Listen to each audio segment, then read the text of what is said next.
Hey everyone, today we're going to start solving quadratic equations, and there are a lot of different ways that we're going to learn how to do that, but we're going to start with the factoring method.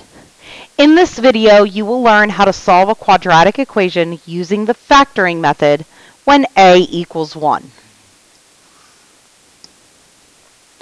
When we solve a quadratic equation, we are looking for the x-intercepts of the function.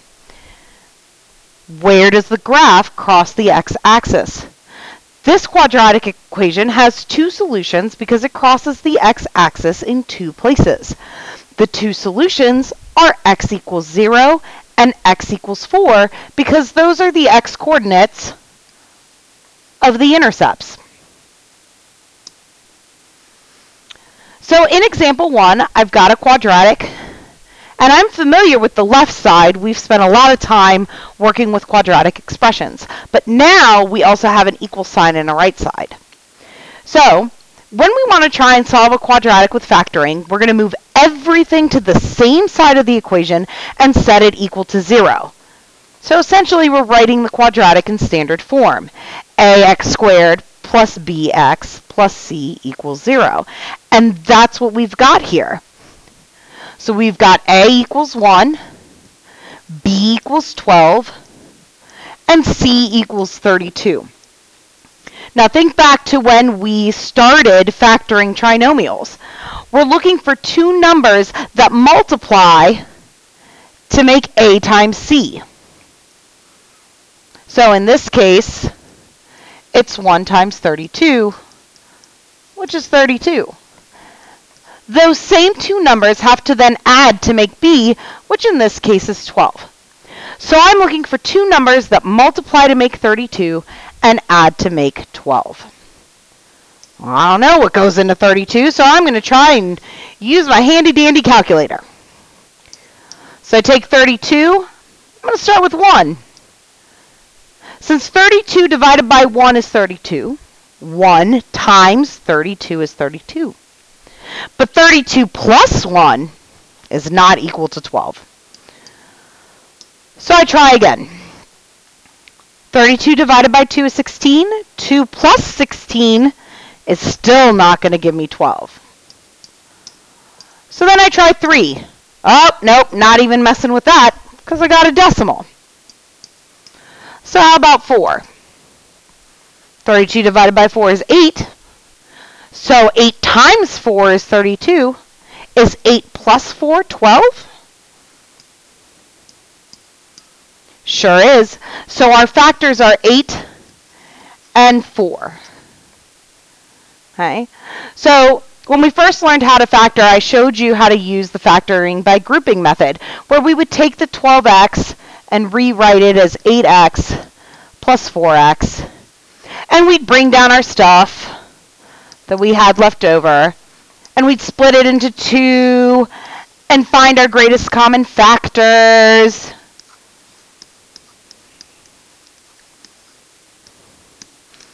And we'd make the 2 parentheses things look the same. So our factors would be x plus 4 and x plus 8. When a equals 1, that is too much work. When a equals 1, it's a shortcut. How about I skip all of that?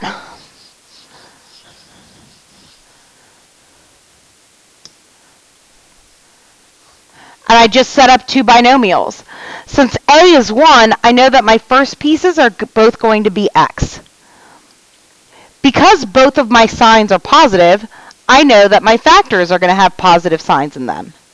And then I can just take the two numbers that I found and put them in. Isn't that what I got when I did factoring by grouping anyway? So you can skip all of that work, but only when a equals 1. So now I've got x plus 8 times x plus 4, and that equals 0. Well, the zero product property says that any time you have two or more numbers that multiply to make 0, one or both of those numbers have to be 0. So I'm going to split this up. Since this product equals 0, I know that x plus 8 has to equal 0, and x plus 4 has to equal 0. So now I've got two one-step equations. Super simple to solve. How do I get rid of that positive 8? Cancel it out by subtracting. And I've got x equals negative 8. In the other equation, I cancel the 4 out with subtraction. And I've got x equals negative 4. So I know that if I made a picture of this graph, it would have two x-intercepts, one at negative 8 and one at negative 4. Remember also that looking at the quadratic when it's in standard form, that the c value gives us the y-intercept.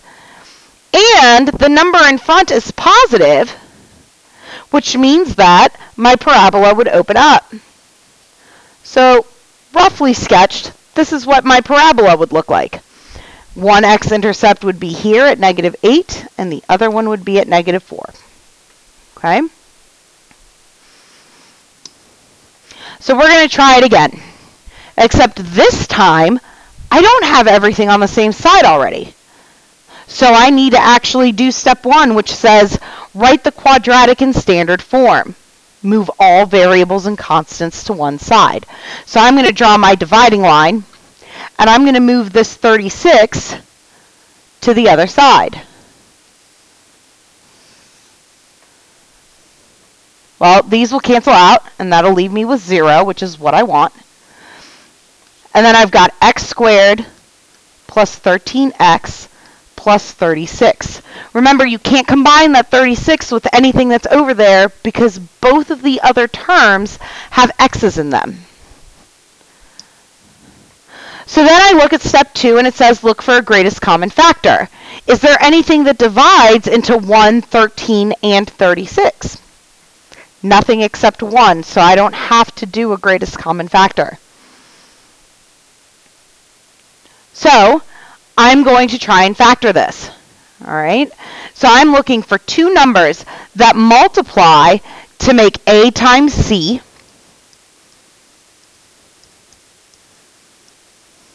and add to make b, which is 13. So I think about numbers that multiply to make 36. Well, I know that 36 times 1 is 36, but 36 plus 1 isn't 13. I know 2 goes into 36 because 36 is even, but 2 plus 18 does not equal 13. So then I try 3.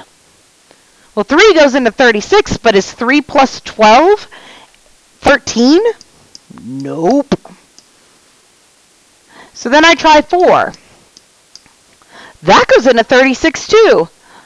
What about 9 plus 4? Hey, 9 plus 4 is 13. So my two numbers are 9 and 4.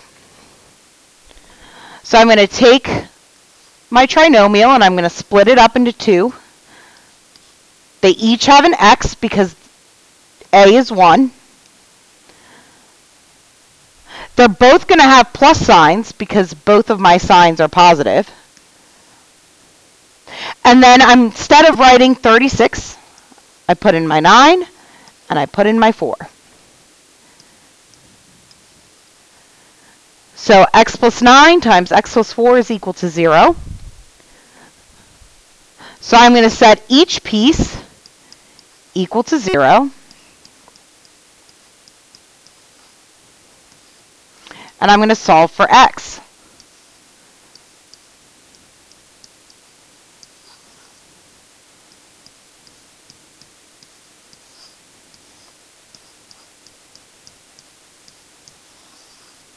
And those are my two solutions.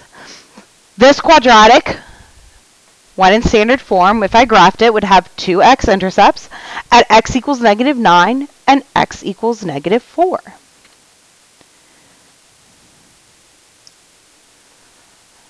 All right, so then I'm going to look at example number 3.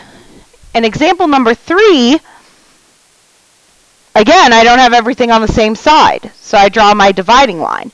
This time, I need to move 27x over. So I'm going to subtract 27x from both sides so that I cancel it out over here and I'm left with 0. On this side, I still have a 3x squared. Now I want this to look like ax squared plus bx plus c. So I'm going to scoot this negative 27x right in the middle. And then I'm going to put my plus 54. So then I move on to step 2 and I look for a greatest common factor. Is there something that divides into 3, 27, and 54? Really what you're looking for is to see if that 3 comes out, because it makes our factoring a lot easier. So I'm going to go to my calculator because I know that 3 goes into 3. And I know that 3 goes into 27 9 times. But does 3 go into 54? Heck yeah, it does. So I can divide every piece by 3. That's going to leave me with x squared minus 9x plus 18. And now I can essentially forget about that 3 because it has no effect on the solutions to this quadratic. So now I'm working with my new a, my new b, and my new c.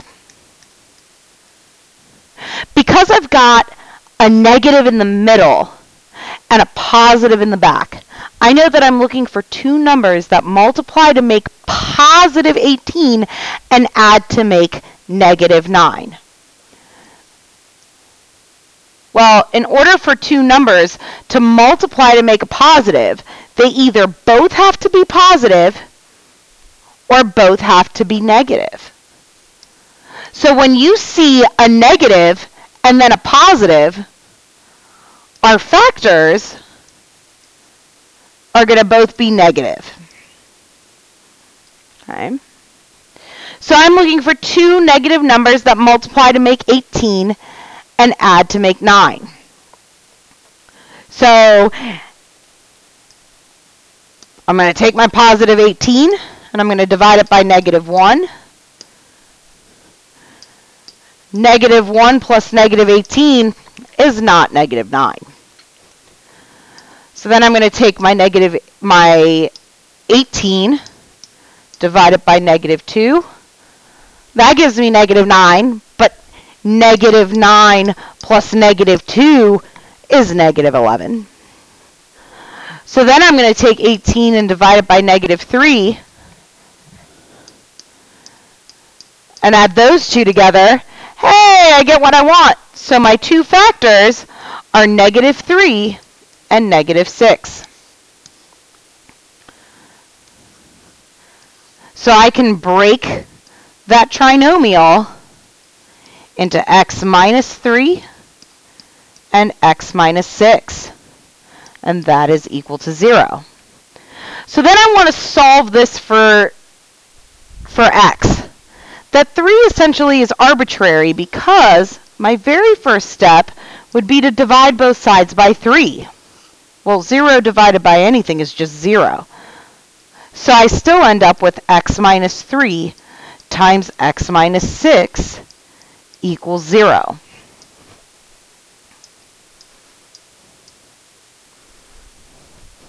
So I'm going to set each factor equal to 0. And I'm going to solve for x. This time, to cancel out that minus 3 that's with the x, I add 3 to both sides. And to cancel out the minus 6, I add 6 to both sides. And there are my solutions. This quadratic has two positive x-intercepts at 3 and at 6.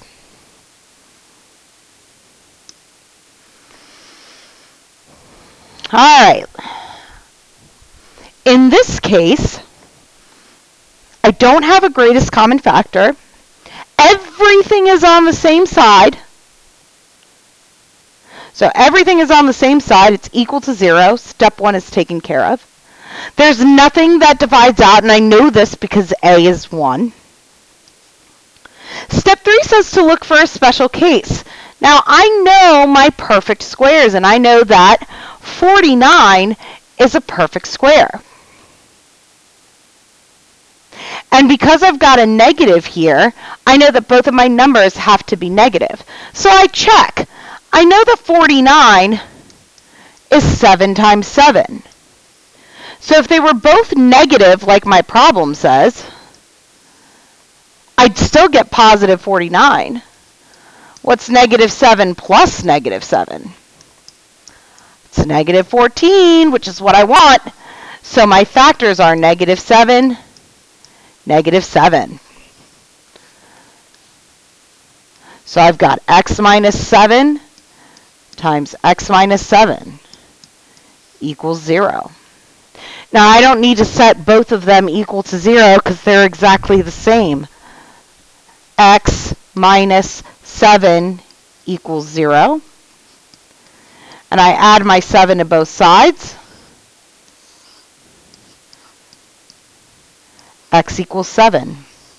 So this quadratic opens up. As A is positive. And it's only got one x-intercept of 7.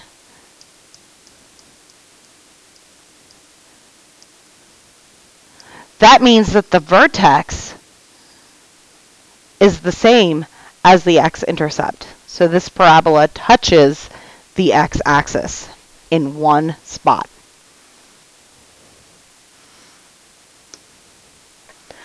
Last example. So I've got this quadratic, and I see I've only got 2 pieces equal to 0. Well, that means that my A is still 15, and my B is negative 20, because that's always the number in front of X. Well, let's see. C is 0, because I don't see it there. Okay. So I'm going to look for a greatest common factor. In this place, I've got an x, 2 x's here, and 1 x here. And I've got 15, and I've got 20, and both of those numbers are divisible by 5. So I'm going to divide out a 5 and an x. And when I do that, 15 divided by 5 is 3. X squared divided by x is just x. I've got my minus sign. 20 divided by 5 is 4. And those x's cancel out. So I don't have to do the factoring the way that I did before because I pulled out a greatest common factor. And now I've got a product of 2 linear pieces. So I've got 5x equals 0 and 3x minus 4 equals 0. Well, this one's pretty simple. I have to divide by 5 to cancel out that multiplication. Now, this one's a 2-step. So I need to isolate x. So I'm going to add 4 to both sides.